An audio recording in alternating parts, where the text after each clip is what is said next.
ہر بندہ یہ چاہتا ہے کہ حکمران عمر بن خطاب رضی اللہ تعالیٰ عنہ کی طرح آئے. بسم اللہ الرحمن الرحیم. السلام علیکم. آپ دیکھ رہے ہیں میرے یوٹیوب چینل اور میں ہوں آپ کے ساتھ. اسلامک ریپبلک آف پاکستان، اسلامی جمہوریہ پاکستان میں ہر شخص یہ خواہش رکھتا ہے کہ یہاں پر جو حکمران آئے وہ سیدنا عمر فاروق رضی اللہ تعالیٰ عنہ کی طرح ہے. لیکن ووٹ دیتے ہوئے آپ دیتے ہیں نواز شریف صاحب کو، عمران خان صاحب کو یا زرداری صاحب کو. بھئی ان کا تو کبھی دعویٰ نہیں ہے کہ ہم اس ملک کو اقامت دین پر لائیں گے، اسلامک ریپبلک صحیح معنوں میں بنائیں گے، نام پہ نہیں. خان صاحب دعوے کرتے تھے کہ ریاست مدینہ بنائیں گے، لیکن وہ بھی ہمیں لگا کہ صرف اسلامی ٹچ دیتے تھے. باقی جب علماء کے ایک پینل سے ان کی ملاقات ہوئی تو انہوں نے کہا کہ میں تو اسلامی قوانین لانے کے حق میں بالکل بھی نہیں. تو کون لوگ ہیں جو آپ کو یہ بتاتے ہیں، دعوے نہیں کرتے بلکہ حقیقت میں اسلامک ریپبلک آف پاکستان کو اقامت دین پر لانا چاہتے ہیں، دینی ملک بنانا چاہتے ہیں، اسلامی حکومت لانا چاہتے ہیں. ان میں لبیک پاکستان، تحریک لبیک پاکستان ہے، جماعت اسلامی ہے اور اسلامی اور بھی کچھ جماعتیں ہیں. تو ہم کیوں ان کو ووٹ نہیں دیتے؟ اس الیکشن میں لبیک کو آپ انڈر ایسٹیمیٹ نہیں کر سکتے. پچھلی بار ہم نے دیکھا کہ انہوں نے کچھ سیٹیں حاصل کی، جیسے سندھ اسمبلی میں، تو وہاں پر وہ شخص کھڑا ہو کر پوچھ رہا تھا کہ جس دن میں آتا ہوں اس دن تو نماز کا وقفہ آپ کرتے ہیں، جس دن میں نہیں آتا تو نماز کا وقفہ ہی نہیں ہوتا. یہ ایسا کیوں ہے؟ کیونکہ ہم اسلامک ریپبلک آف پاکستان میں ہیں. سملرلی آپ دیکھتے ہیں کہ جماعت اسلامی کے ایک سینیٹر مشتاق، اس نے امت کی امنگوں پر کام کیا، صرف پاکستانی قوم پر ہی نہیں بلکہ پوری امت کی امنگوں کا کام کیا. جب یہ غزہ میں اسرائیل ورسز حماس ہوا تو وہ غزہ کے بارڈر تک پہنچا. وہ مرد مجاہد اکیلا آدمی تھا، وہ اکیلا آدمی ہے جماعت اسلامی کا، لیکن وہ سب سے اچھا سینیٹر ہے وہاں پر. جب LGBT والوں نے کام ڈالنے کی کوشش کی تو وہی سینیٹر مشتاق تھا جس نے ان کے سامنے بند باندھا. پھر آپ ڈاکٹر عافیہ صدیقی والا معاملہ دیکھیں تو یہ سینیٹر مشتاق ہی تھے جو وہاں پر اس کی بہن کو لے کر گئے اور کاوشوں کے ذریعے اس کی بہن کے ساتھ ملاقات کر لی.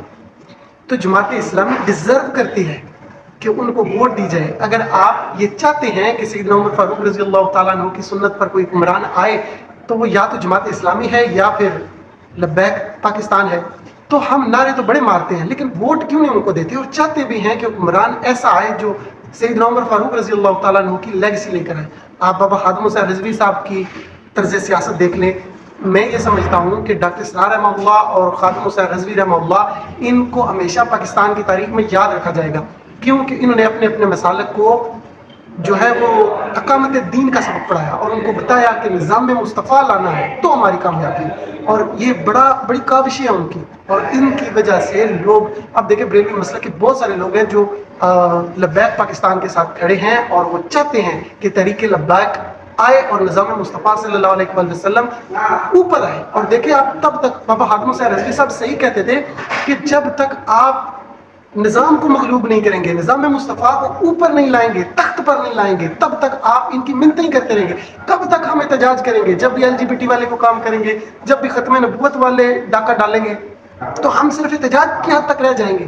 تو ہمیں اپنی دینی پارٹیز کو سپورٹ کرنا ہوگا، ان کو تخت پر لانا ہوگا تاکہ دین مغلوب نہ ہو. ہم ان کی منتیں سماجتیں نہ کرنے والے ہوں حکمرانوں کی، بلکہ دین حکمرانی کریں. تو اسی میں یہ صرف دین کی بات نہیں ہے بلکہ ان کے پاس بہت زیادہ جو ہیں جماعت اسلامی ہے جیسے ان کے پاس بڑے زبردست لوگ ہیں اور وہ بڑی اچھی اصلاحات کرنے والے ہیں. اور سب سے ڈیموکریٹک پارٹی بھی اگر کوئی ہے پاکستان میں تو وہ جماعت اسلامی ہے. اور انجینئر محمد علی مرزا صاحب کے جو اسٹوڈنٹ ہیں ان کو بھی میں یہ بتاؤں کہ انجینئر صاحب جماعت اسلامی کو سپورٹ کرتے ہیں. تو پھر انجینئر صاحب کے اسٹوڈنٹ جو ان کو سب کچھ اپنا مانتے ہیں ان کو بھی چاہیے کہ جماعت اسلامی کو سپورٹ کریں، تحریک لبیک کو سپورٹ کریں. کوئی بھی جماعت جو دینی ہے، جیسے منہاج القرآن بھی ہے، جو لوگ منہاج کو دے رہے ہیں ضرور دیں، ان کو بھی آگے آنا چاہیے. بڑا اچھا نظام ہے ان کا.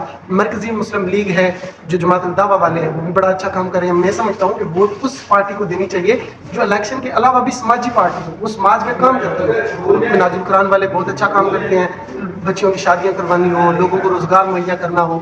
سملرلی پاکستان مرکزی مسلم لیگ جو ہے وہ بھی سستے تندور، سستی روٹی، فلاحی کام کرتے ہیں. لبیک والے بھی تو سرگرمی ہے، ہر طرف جوش اور بلبلہ رکھتے ہیں. سملرلی جو جماعت اسلامی ان کی الخدمت فاؤنڈیشن کتنے بڑے پیمانے پر وہ کام کر رہی ہے. تو مطلب گزارش کرنے کا مقصد یہ ہے کہ نون لیگ اور PTI کی جنگ سے بلائے طاق ہو کر آپ کو دینی جماعتوں کو سپورٹ کرنا ہوگا تاکہ نظام مصطفیٰ جو ہے وہ تخت پر لایا جائے، تاکہ دین اوپر آئے اور باقی سارے محتاج ہوں. یہ ملک اسلام کے نام پر لیا گیا تھا، تو اس میں اسلام کی ہی حکمرانی ہونی چاہیے اور اقامت دین ہونی چاہیے. جزاک اللہ.